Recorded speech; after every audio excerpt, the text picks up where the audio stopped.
ಆನೇಕಲ್ ತಾಲೂಕಿನ ಬಳ್ಳೂರು ಗ್ರಾಮ ಪಂಚಾಯಿತಿ ಅಧ್ಯಕ್ಷ ಹಾಗೂ ಉಪಾಧ್ಯಕ್ಷ ಸ್ಥಾನಕ್ಕೆ ಇತ್ತೀಚೆಗೆ ನಡೆದ ಚುನಾವಣೆಯಲ್ಲಿ ನೂತನ ಅಧ್ಯಕ್ಷರಾಗಿ ಮನು ದೇವಿ ಗಣೇಶ್ ರವರು ಹಾಗೂ ಉಪಾಧ್ಯಕ್ಷರಾಗಿ ಬಳ್ಳೂರು ವಸಂತ್ ರವರು ಅವಿರೋಧವಾಗಿ ಆಯ್ಕೆಗೊಂಡಿದ್ದು, ಇಂದು ಬಳ್ಳೂರು ಗ್ರಾಮ ಪಂಚಾಯಿತಿ ಕಚೇರಿಯಲ್ಲಿ ನೂತನ ಅಧ್ಯಕ್ಷರು ಮತ್ತು ಉಪಾಧ್ಯಕ್ಷರು ವಿಶೇಷ ಪೂಜೆ ಸಲ್ಲಿಸಿ ನಂತರ ಅಧಿಕೃತವಾಗಿ ಅಧಿಕಾರ ಸ್ವೀಕಾರ ಮಾಡಿದರು.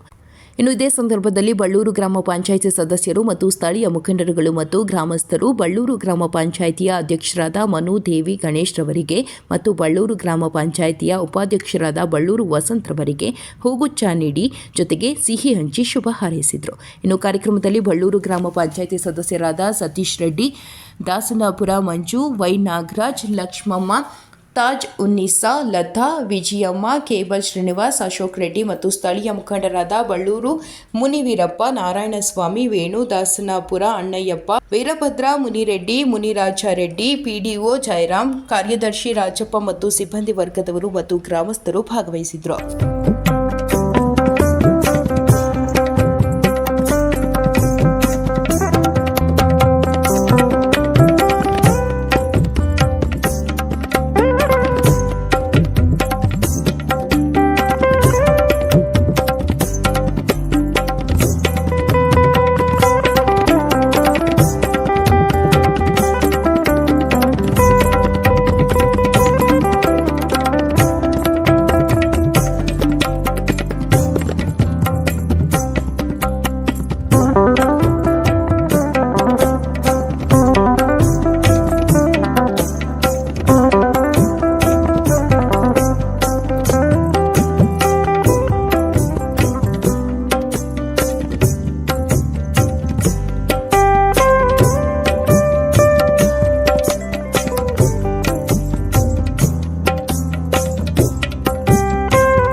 ನನ್ನನ್ನು ಈ ಒಂದು ವೇದಿಕೆಗೆ ಆಯ್ಕೆ ಮಾಡಿರೋದ್ರಿಂದ ಎಲ್ಲ ಸದಸ್ಯರಿಗೂ ಹಾಗೂ ಎಲ್ಲ ಊರಿನ ಗ್ರಾಮಸ್ಥರಿಗೂ ನನ್ನ ಹೃದಯಪೂರ್ವಕ ಧನ್ಯವಾದಗಳು.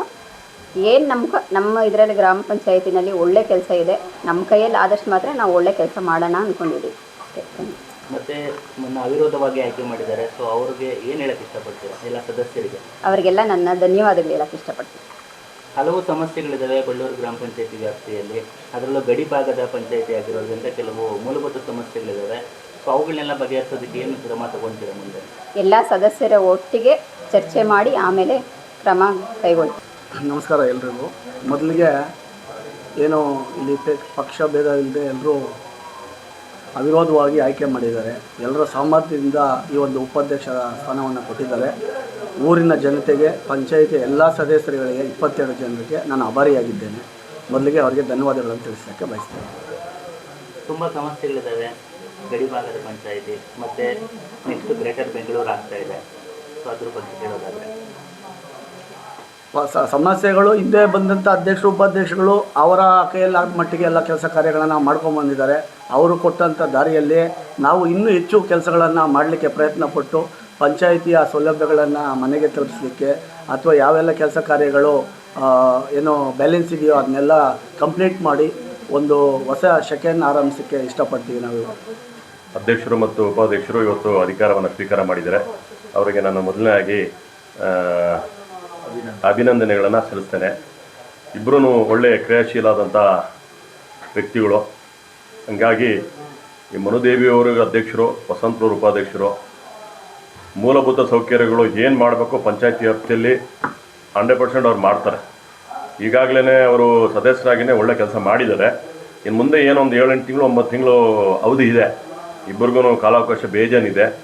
ಈಗಾಗಲೇ ಅವರು ಒಂದು ಸ್ವಲ್ಪ ಆಲೋಚನೆ ಮಾಡಿ ಏನೇನು ಮಾಡಬೇಕಂತ ಹೇಳಿ ನಮ್ಮಲ್ಲಿ ಡಿಸ್ಕಷನ್ ಮಾಡಿದ್ದಾರೆ. ಅವರಿಗೆ ನಾವು ಸಂಪೂರ್ಣವಾಗಿ ಅವರಿಗೆ ನಾವು ಸಹಕಾರ ಮಾಡ್ತೀವಿ. ಅಂದರೆ ಪಂಚಾಯತಿಗೆ ರೆವಿನ್ಯೂ ತುಂಬ ಕಡಿಮೆ ಇದೆ, ಅದಕ್ಕೆ ಗಡಿ ಭಾಗದ ಪಂಚಾಯತಿ ಆಗಿರೋದ್ರಿಂದ. ಸೊ ಅದನ್ನು ಹೆಚ್ಚು ಮಾಡೋದಕ್ಕೆ ಏನಾದರೂ ಮುಂದೆ ಏನಾದರೂ ಕ್ರಮ ತಗೊಳ್ಳಿ. ರೆವಿನ್ಯೂ ಅಂದರೆ ಈಗೇನು BMRD ಲೇಔಟ್ಗಳು ಟ್ಯಾಕ್ಸ್ ಬರೋದು ಒಂದು ಬಿಟ್ಟರೆ ಬೇರೆ ಏನಿಲ್ಲ. ಈಗಾಗಲೇ ಏನು ಸರ್ವೆ ನಂಬರ್ಗಳು ಕಟ್ಟಿರ್ತಕ್ಕಂಥವ್ರಿಗೆ 11B ಕೊಡಬೇಕು, ಖಾತೆಗಳು ಕೊಡಬೇಕು ಅಂತೇಳಿ ಸರ್ಕಾರ ಆದೇಶ ಹೊರಡಿಸಿದೆ. ಇನ್ನೇನು 2-3 ದಿವಸದಲ್ಲಿ ಅದು ಪ್ರಿಯಾಂಕ ಖರ್ಗೆ ಅವರು ಈಗಾಗಲೇ ತಿಳಿಸಿದ್ದಾರೆ, ನಿನ್ನೆ ತಿಳಿಸಿದ್ದಾರೆ, ಒಂದು 2-3 ದಿನದಲ್ಲಿ ಮುಕ್ತಿ ಕೊಡ್ತೀನಿ ಅಂತೇಳಿ. ಹಾಗಾಗಿ ಡೈರೆಕ್ಷನ್ ಬಂದರೆ ಅವರು PDO ಅವರು ಅದನ್ನು ಏನು ಗ್ರಾಮ ಠಾಣಾ ವ್ಯಾಪ್ತಿಯ 500 ಮೀಟ್ರ್ ಒಳಗಡೆ ಇರತಕ್ಕಂಥವುಗಳನ್ನ ಎಲ್ಲ ಊಟಕ್ಕೂ ಕೊಡಬೇಕಂತ ಹೇಳಿದ್ದಾರೆ. ನಮ್ಮೂರು ಟೋಟಲ್ ಆಗಿ ಈ ಏನು ಊರಿನ ಸುತ್ತು 2 ಕಿಲೋಮೀಟ್ರ್ ಸುತ್ತಳತೆ ಎಲ್ಲ ಮನೆಗಳು ಕಟ್ಟಿರೋಂಥವೆ. ಈಗಾಗಲೇ ಸುಮಾರು ಬಾಡಿಗೆ ಮನೆಗಳಿದ್ದಾವೆ. ದಯವಿಟ್ಟು ನಾನು ಅಧ್ಯಕ್ಷರು ಉಪಾಧ್ಯಕ್ಷರು ಕೇಳ್ಕೊಳ್ಳೋದಿಷ್ಟೇ, ಅಲ್ಲಿ ಎಲ್ಲರಿಗೂ ವರ್ಷಕ್ಕೆ ಕವರಿಂಗ್ ನೋಟ್ ಕಳಿಸಿ ಪ್ರತಿ ವರ್ಷ ನಾವು ಟ್ಯಾಕ್ಸ್ ಅಪ್ಡೇಟ್ ಮಾಡಿಸ್ಬೇಕಾಗಿ ಅವರಲ್ಲಿ ನಾನು ಈ ಒಂದು ನಿಮ್ಮ ಮುಖಾಂತರ ಅವ್ರಿಗೆ ನಾನು ಇವತ್ತು ದಿವಸ ಕೇಳ್ತಾ ಇದ್ದೀನಿ. ಸಮಸ್ಯೆಗಳಿದೆ, ಮೂಲಭೂತ ಸಮಸ್ಯೆಗಳು. ಅದೆಲ್ಲ ಒಂದು ಕಡೆ ಗ್ರೇಟರ್ ಬೆಂಗಳೂರು ವ್ಯಾಪ್ತಿಗೆ ತರಬೇಕು ಅಂತ ಒಂದು ಚಿಂತನೆ ಇದೆ. ಸೊ ಅದ್ರ ಬಗ್ಗೆ ಹೇಳೋದು ಅಂದರೆ ಬೆಂಗಳೂರು ಇವತ್ತೇನಾಗಿದೆ ಅಂದರೆ 45 ಕಿಲೋಮೀಟ್ರು ಹೊರಗಡೆ ಎಲ್ಲ ಕಂಪ್ಲೀಟ್ ಎಲ್ಲ ಡೆವಲಪ್ಮೆಂಟ್ ಆಗಿದೆ. ಆ ಡೆವಲಪ್ಮೆಂಟ್ ಮಾಡಬೇಕಾದ್ರೆ ನಮಗೆ ರೆವಿನ್ಯೂ ಅತ್ಯಮೂಲ್ಯ. ರೆವಿನ್ಯೂ ಬೇಕೇ ಬೇಕು. ರೆವಿನ್ಯೂ ಬೇಕಾಗಿರೋದ್ರಿಂದನೇ ಈಗ GBAಗೆ ಅಂದರೆ ಗ್ರೇಟರ್ ಬೆಂಗಳೂರು ತಂದು ಟ್ಯಾಕ್ಸನ್ನು ಜಾಸ್ತಿ ಪಡ್ಕೊಂಡು ಆಮೇಲೆ ಎಲ್ಲರಿಗೂ ಅವ್ರಿಗೆ ಜನಗಳಿಗೆ ಮೂಲಭೂತ ಸೌಕರ್ಯ ಕೊಡಬೇಕು. ಉದಾಹರಣೆಗೆ ನಮ್ಮ TVS ರೋಡ್ ಇದೆ, ಈಗ ಡಬಲ್ ವೇ ಇದೆ, 4 ವೇ ಮಾಡಬೇಕು. ಅಲ್ಲಿರೋ ಟ್ರಾಫಿಕಲ್ಲಿ ಆಗಲ್ಲ. 10 ವೇಯಿಂದ ಬಳ್ಳೂರು ಬರಬೇಕಂದ್ರೆ ಅರ್ಧ ಗಂಟೆ ಬರಬೇಕು. ಸೊ ಡೆವಲಪ್ಮೆಂಟಲ್ಲಿ ಅಂದರೆ ಸರ್ಕಾರ ಸಾಲ ಮಾಡೋಕ್ಕಾಗಲ್ಲ. ಸಾಲ ಮಾಡಿದ್ರೆ ಜನಗಳ ಮೇಲೆ ಹೊರೆ ಬರ್ತದೆ. ಹಾಗಾಗಿ GBA ಅಂದರೆ ಗ್ರೇಟರ್ ಬೆಂಗಳೂರು ತಂದು ಎಲ್ಲರೂ ಕಟ್ಟಬೇಕು ಟ್ಯಾಕ್ಸ್. ಈಗ ನಂದು ಇದೆ, ನಾನು ಕಟ್ಟಬೇಕು, ಪ್ರತಿಯೊಬ್ಬರು ಕಟ್ಟಬೇಕು. ಸುಮ್ಮನೆ ಯಾರ್ದೋ ದುಡ್ಡು ಎಲ್ಲ ಮಂದಿ ಜಾತ್ರೆ ಅಂತ ಪುಕ್ಷಿಟಿ ಟ್ಯಾಕ್ಸ್ ಕಟ್ಕೊಂಡು ಸರ್ಕಾರಕ್ಕೆ ಹೊರೆಯಾಗೋದು ಬೇಡ. ಹಾಗಾಗಿ ಎಲ್ಲ ನಿವೇಶನ ಹೊಂದಿರ್ತಕ್ಕಂಥವ್ರು, ಫ್ಲ್ಯಾಟ್ಗಳು ಹೊಂದಿರ್ತಕ್ಕಂಥವ್ರು, ಕನ್ವರ್ಷನ್ ಆಗಿರ್ತಕ್ಕಂಥವ್ರು ಟ್ಯಾಕ್ಸ್ ಜಾಸ್ತಿ ಮಾಡಿ ಆ ಟ್ಯಾಕ್ಸ್ನ ಏನು ಇಂಥ ಸ್ಥಳೀಯ ಸಂಸ್ಥೆಗಳಿಗೆ ಬಂದರೆ ಡೆವಲಪ್ಮೆಂಟ್ ಮಾಡಬಹುದು ಅಂತ ನನ್ನ ಒಂದು ಅಭಿಪ್ರಾಯ. ಗ್ರಾಮ ಪಂಚಾಯಿತಿಯ ಅಧ್ಯಕ್ಷರು ಮತ್ತು ಉಪಾಧ್ಯಕ್ಷರ ಒಂದು ಪದಗ್ರಹಣ ಕಾರ್ಯಕ್ರಮದಲ್ಲಿ ನಾನು ಭಾಗಿಯಾಗಿದ್ದೇನೆ. ಈ ಒಂದು ಕಾರ್ಯಕ್ರಮಕ್ಕೆ ಬಂದಿರುವ ಎಲ್ಲ ಬಳ್ಳೂರು, ದಾಸನಪುರ, ಅರೇಹಳ್ಳಿ, ಕುಡ್ಲಿಪುರ, ಹಳೇಹಳ್ಳಿ ಗ್ರಾಮಸ್ಥರಿಗೆ ಮೊದಲನೆಗೆ ನಾನು ಅಭಿನಂದನೆಗಳನ್ನು ಮತ್ತು ಗ್ರಾಮ ಪಂಚಾಯತ್ ಸದಸ್ಯರಿಗೆ ಅಭಿನಂದನೆಗಳನ್ನು ಸಲ್ಲಿಸ್ತೇನೆ.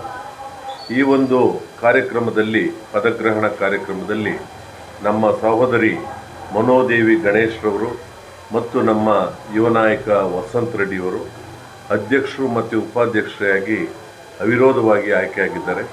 ಅವರಿಗೆ ನಾನು ಅಭಿನಂದನೆಗಳನ್ನು ಮತ್ತು ಶುಭಾಶಯಗಳನ್ನು ಅರ್ಪಿಸ್ತಾ ಇದ್ದೇನೆ. ಈ ಒಂದು ಕಾರ್ಯಕ್ರಮದಲ್ಲಿ ನಮ್ಮ ಬಳ್ಳೂರು, ದಾಸನಪುರ, ಅರೆಹಳ್ಳಿ, ಹಳೆಹಳ್ಳಿ, ಕೊಡ್ಲಿಪುರ ಈ ಒಂದು 5 ಗ್ರಾಮಗಳಲ್ಲಿ ಏನು ಮೂಲಭೂತ ಸೌಕರ್ಯಗಳನ್ನು ಮತ್ತು ರಸ್ತೆಗಳನ್ನು ಮತ್ತು ನೀರಾವರಿ ಸೌಲಭ್ಯಗಳನ್ನು ಕಲ್ಪಿಸೋದರಲ್ಲಿ ಇವರು ಮೊದಲನೇ ಹೆಜ್ಜೆ ಇಡಬೇಕು.